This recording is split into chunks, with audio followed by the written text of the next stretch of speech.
So Warfare is the newest film that's co-directed by Alex Garland and also co-directed by a war veteran, Ray Mendoza. And it takes a different type of approach where it goes for more of a realistic type of, well, in this case, based on the memories of the soldiers that were involved in the war of this event that took place in 2006. And I got to tell you right now, this is one that I was really definitely looking forward to, especially with a lot of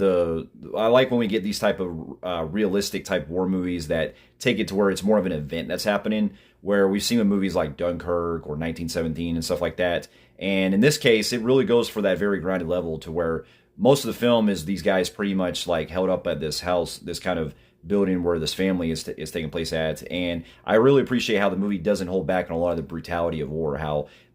some of them get wounded and they're having to take care of them, and you can really see the pain that these soldiers are going through. And the performances from the cast are all fantastic, especially Joseph Quinn, Will Powder, and among others. And it's just great to really see that, when they take into this type of level with being on the battlefield, it's like you're there with them on this and having to go through. And there's even one scene that really got to me where there's an explosion that happens and everything's all muffled, where you can only just hear it like this. Like the sound mixing and the cinematography and all the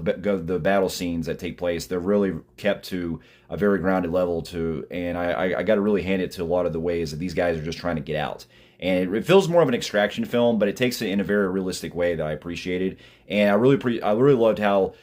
you see like these point of view shots of like I guess they're supposed to be like drones or stuff that's monitoring their where they're at and everything, and you see like the enemies crawling around. Like this, it just keeps getting more intense as the movie tags along, because you're seeing a lot of the stuff that gets more at stake, especially how they're pretty much stranded there and we're waiting for evac.